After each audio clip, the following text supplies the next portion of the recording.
పట్టిసీమ ప్రాజెక్టుపై కొనసాగుతున్న చర్చల నేపథ్యంలో నీటిపారుదల మంత్రి నిమ్మల రామానాయుడు మీడియా సమావేశం నిర్వహించారు. ఈ సందర్భంగా పట్టిసీమ ప్రాజెక్టుకు నిర్మాణం, వినియోగం, రాష్ట్రానికి కలిగే ప్రయోజనాలు, ప్రస్తుత ప్రభుత్వ చర్యలపై ఆయన వివరించారు. ప్రాజెక్టుపై వస్తున్న విమర్శలకు సమాధానమిస్తూ పలు కీలక అంశాలను వెల్లడించారు. మీడియా సమావేశంలో మంత్రి ఏమన్నారో చూద్దాం. ఈ సంవత్సరం సూపర్ ఎలినోవో ప్రభావంతో ఈవేళ ప్రపంచం అంతా కూడా కరువుని ఏ రకంగా ఎదుర్కోవాలి అనేటువంటి ఆలోచనతో ఈవేళ ప్రభుత్వాలు, ప్రజలు కూడా ముందుకెళ్తున్నటువంటి పరిస్థితి.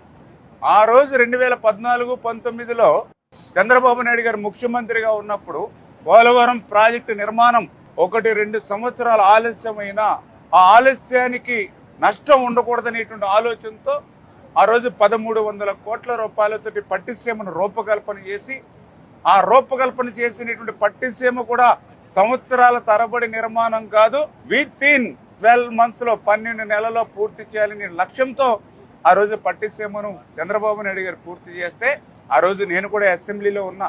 ఆ రోజు ప్రతిపక్ష నాయకుడిగా ఉన్నటువంటి గొడ్డల పార్టీ నాయకుడు జగన్మోహన్ రెడ్డి ఏం మాట్లాడాడు? ఆ రోజు పట్టిసీమ ఒట్టిసీమ అన్నాడు, పట్టిసీమ పనికి మాలినటువంటి సీమ అని చెప్పాడు.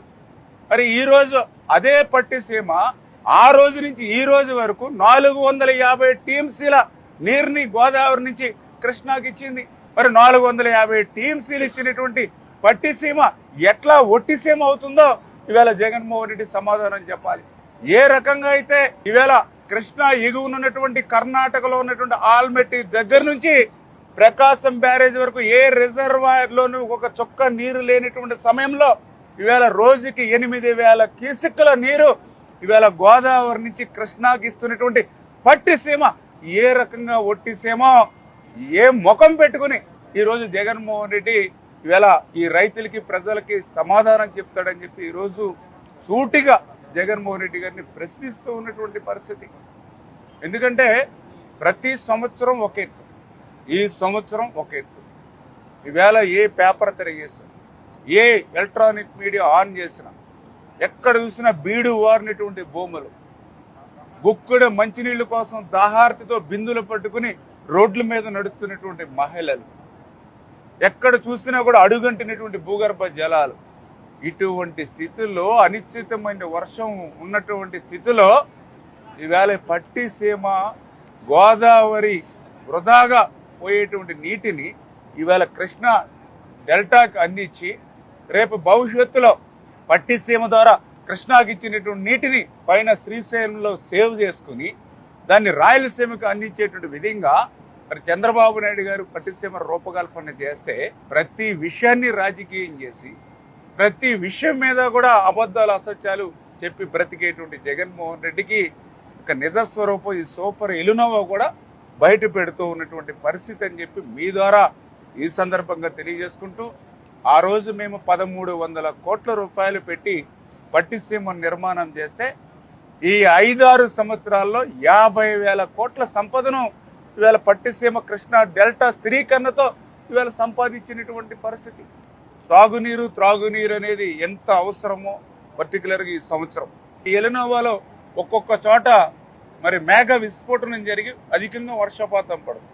అలా పడినటువంటి వర్షాన్ని ఆ యొక్క ఏదైతే జలహారతిలో ఏదైతే ఛానల్స్, డ్రైన్స్, కెనాల్స్ అన్నీ కూడా క్లీన్ చేసి దాన్ని చెరువులకు అనుసంధానం చేయడం ద్వారా, చెక్ డ్యాములకు అనుసంధానం చేసి ఉండడం ద్వారా ఆ ప్రతి నీటి బిందువును కూడా ఒడిసిపెట్టి జాగ్రత్త చేసుకునేటువంటి అవకాశం జలధార, జలహారతిలో మనకు కలిగింది.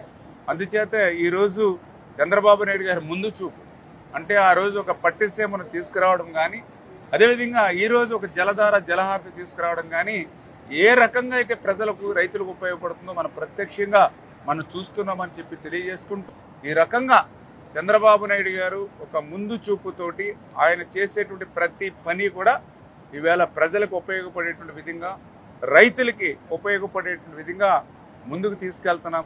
దయవుంచి రైతాంగానికి కూడా విజ్ఞప్తి చేస్తూ ఉన్నాం. ఈ సంవత్సరం ఎలినోవా కాదు, సూపర్ ఎలినోవా. దాని ప్రభావం వల్ల అనిశ్చితమైన వర్షంతో పాటు అత్యల్పమైనటువంటి వర్షపాతం 20 నుంచి 40% తక్కువ వర్షపాతం యావరేజ్ మీద ఉంటుందని ఈ రోజుకి కూడా జూలై 9వ తారీఖు వచ్చినా ఇంకా ఈ ప్రాంతంలోనే కాదు ఎక్కడా కూడా ఒక చుక్క నీరు కూడా మనకు పడనటువంటి పరిస్థితి. అనాథరైజ్డ్గా కానీ వేస్ట్గా కానీ ఎక్కడ కూడా ఒక చుక్క నీటి బొట్టు కూడా మరి వరద పాలవకుండా, సముద్రం పాలవకుండా, డ్రైన్స్ పాలవకుండా కాపాడుకోవాల్సిన బాధ్యత ప్రభుత్వం అధికారులదే కాదు రైతుల మీద కూడా ఉంది. దయవుంచి రైతులు కూడా ఇప్పుడున్నట్టు వాతావరణ పరిస్థితులను దృష్టిలో పెట్టుకుని, ప్రపంచవ్యాప్తంగా ఉన్నటువంటి పరిస్థితులను దృష్టిలో పెట్టుకుని రైతులు కూడా మరి ఇక సాధ్యమైనంత వరకు అంటే అవకాశం లేని చోట డెల్టాలో మనం చేయలేం, కానీ అవకాశం ఉన్న చోట మాత్రం ఖచ్చితంగా తక్కువ నీటితోటి, తక్కువ నీటి యాజమాన్యంతో పంటలు పండించేటువంటి ఆరుతడి పంటలకే ఎక్కువ ఈ సంవత్సరం ప్రాధాన్యత ఇవ్వాలి.